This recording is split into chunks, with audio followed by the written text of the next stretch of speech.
dire qu'il veut Pokrovsk avant tout pour bomber le torse. En réalité, Pokrovsk, ça a un prix. On parlera de ce prix d'ailleurs avec Gwendoline de Bono, parce qu'il y a eu des défaites parfois ukrainiennes qui ont eu un prix terrible. Qui veut répondre? Il y a un débat politique interne, si je peux me permettre, très rapidement, en Ukraine en ce moment même, le même débat qu'il y a eu lors des prises de Bakhmout et d'Avdiivka.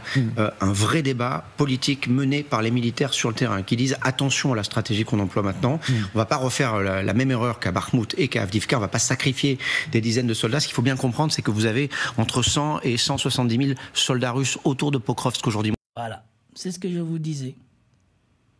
Zelensky vous parle de 300 soldats dans la ville. Donc il y aurait 169 700, je ne sais pas combien, en dehors de Pokrovsk, et que 300 pour prendre Pokrovsk. Oui, la logique. Moi, j'y étais il y a encore 11 mois à Pokrovsk. On a réussi à rentrer dans la ville, dans les quartiers nord, mais les quartiers sud étaient déjà sous le feu russe. C'était plus possible. Ça fait 11 mois. Aujourd'hui, très franchement, la ville, elle est quasiment perdue. Sauf que les soldats ukrainiens qui sont à... Autre aveu, aujourd'hui, franchement, la ville, elle est quoi? Elle est quasiment perdue.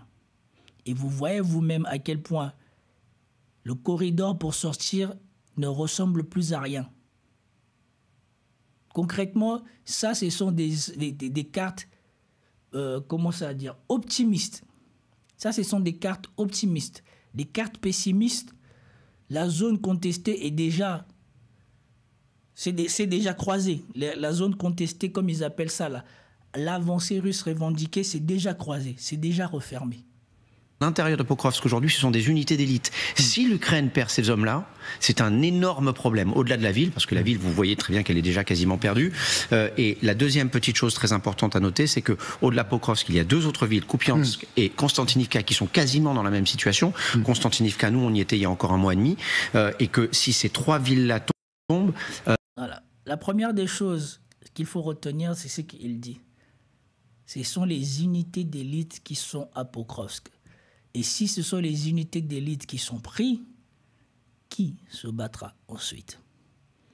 La deuxième chose, c'est que ce qui arrive à Pokrovsk n'est pas un cas isolé. Il y a d'autres villes où il y a beaucoup moins d'unités d'élite, où il y a beaucoup moins de soldats, où il y a beaucoup moins de moyens que à Pokrovsk. Qui les défendra, ces villes?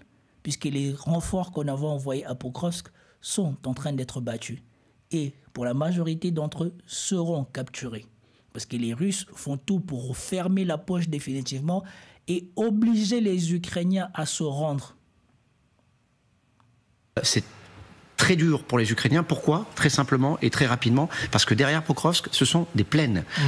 Il y a des tranchées qui commençaient à être construites il y a un peu moins d'1 an, mais je peux vous dire que les défenses ukrainiennes à ce moment, à cet endroit-là, ne sont pas aussi fortes que de l'autre côté, et ça évidemment les Russes le savent. Et puis il faut mettre... Voilà, la vérité.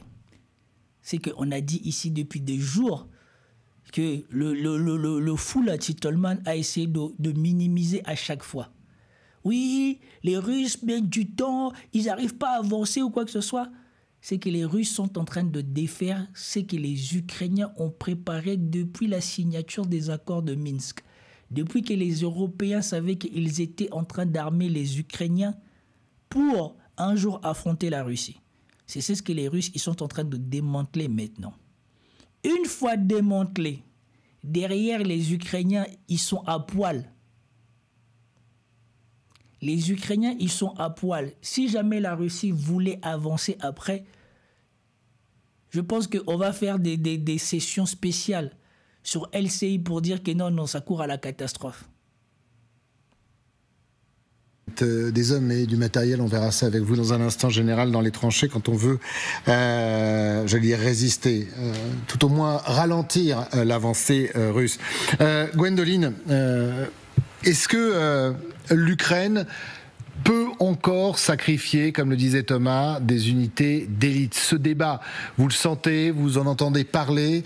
Est-ce que les mêmes erreurs, on va dire erreurs, mais c'est très facile quand on a les fesses posées sur un siège tranquillement au chaud sur un plateau de télé, est-ce que le pouvoir politique est prêt à des sacrifices pour ne pas perdre Pokrovsk, et on l'a vu sur cette carte, ses environs stratégiques?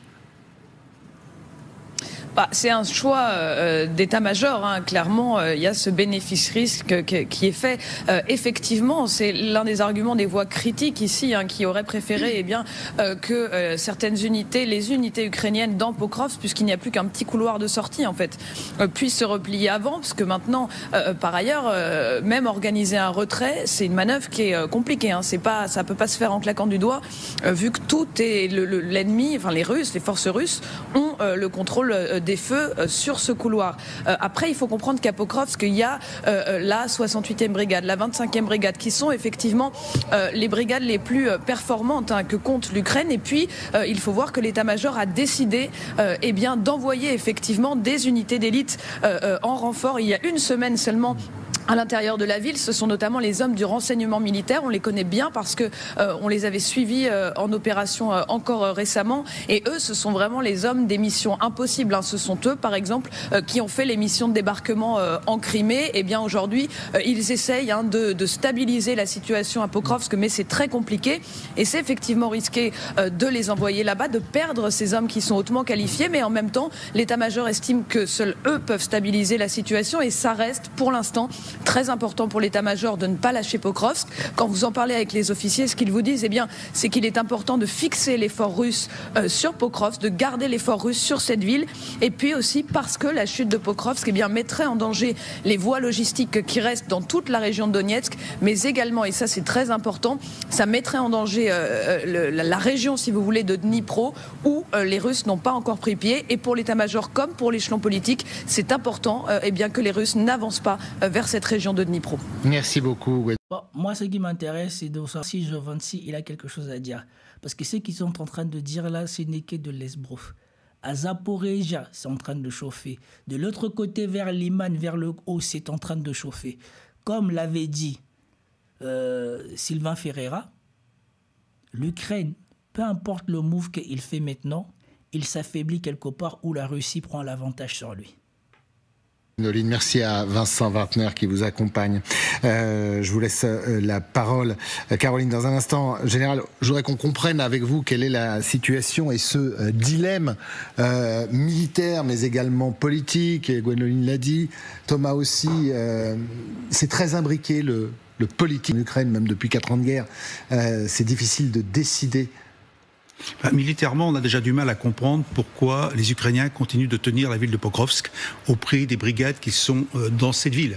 Actuellement, si vous regardez la carte qu'on nous a bien présentée, vous avez en gros 12 km, carrés à l'est de Pokrovsk, à côté de Mirorad, à l'est de Pokrovsk, à côté de Mirorad, où effectivement c'est une zone en voie d'encerclement. Ensuite, vous avez ce corridor qu'on voit bien qui fait en gros 2 à 3 km simplement vers l'ouest, qui permettrait de se dégager. Et comme l'a dit très justement la journaliste sur le terrain, se dégager aujourd'hui devient, et demain encore pire, devient de plus en plus difficile parce que c'est obligatoirement sous le feu de l'ennemi. Ça veut dire qu'aujourd'hui, toutes les forces qui n'auront pas quitté la zone à l'est que nous voyons des 12 km² sont pratiquement sacrifiés. Alors la question qu'on peut se poser maintenant, j'ai expliqué un peu le problème militaire, le choix politique. Alors le choix politique, pourquoi garder Pokrovsk? Alors ce qui était évoqué par Thomas, je suis entièrement d'accord avec lui sur son analyse sur l'aspect, je dirais, stratégique et non pas forcément politique dans cette affaire-là. C'est-à-dire qu'effectivement, si cette ville tombe comme les deux autres dont on a parlé, c'est la ligne de défense fortifiée qui tombe. Et après, et on voit d'ailleurs depuis quelques semaines sortir les blindés russes qu'on ne voyait plus. Et quand on commence à voir sortir les blindés... L'artillerie également. Voilà, mais ça veut dire que tout ça était caché parce que les drones régnaient en maître dans la région. Ça veut dire que, ça veut dire que les Russes changent de tactique. Ça veut dire surtout qu'il y a une capacité d'exploitation éventuelle d'une percée quelconque. Ça veut dire que les blindés, ça va vite, même s'il y a des destructions, s'il y a la masse, bien entendu. Et là, s'il y a un front qui s'effondre, effectivement, il y a un boulevard. Alors jusqu'à où ? Peut-être 10, 15, 20 km, pas plus. Parce qu'après, je pense qu'avec les drones ukrainiens, il y aura de fortes pertes. C'est beaucoup par rapport aux avancées russes depuis des mois. C'est pas que c'est beaucoup. C'est que vous arrivez dans la région de Dnipro. C'est-à-dire que le Donetsk, la région de Donetsk, tombe quasiment aux mains des Russes.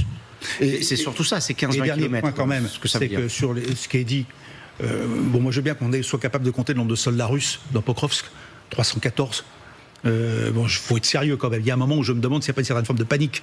Il y a des combattants russes et on voit que d'après tous les comptes rendus officiels, qu'il y en a de plus en plus. À être capable de les chiffrer un par un dans de cet aspect-là, c'est un peu curieux. Ensuite, parler des forces spéciales qui vont changer la manœuvre. Soyons sérieux. La force spéciale, mais pourquoi on envoie des forces spéciales? C'est symbolique. C'est l'élite. Vous voyez bien, ils ont fait ça. C'est eux qui vont changer le sens de la guerre. Non. Oui, mais on les sacrifie. Actuellement, nous sommes dans une logique politique de sacrifice des forces sur le terrain. Maintenant, l'objectif, on l'a évoqué en premier, c'est... Mais elle a été très contestée, pardon, général, mais pour que tout le monde comprenne, elle a été très contestée, cette décision politique, notamment sur cette enclave que les Ukrainiens ont réussi à prendre aux Russes. Et qui a coûté énormément. Dobropila, quelque chose de Dobropila, oui, au nord de Pokrovsk. Au nord, bien évidemment. Mais après la guerre, il y a des choix qui sont faits qu'on ne voit pas ici, mais qui ont une logique sur place. Maintenant, quand on voit le bilan à la date d'aujourd'hui, je regrette. Moi, le bilan, c'est que l'Ukraine, à moins qu'elle ait vraiment à bloquer les Russes, ce qui est possible, aura perdu beaucoup d'hommes, beaucoup de matériel et des unités constituées. Et les unités d'élite dont on parle, elles prennent des coups. Ça veut dire qu'elles ne seront pas réemployables avant plusieurs semaines, sinon plusieurs mois. Caroline. Voilà, faux.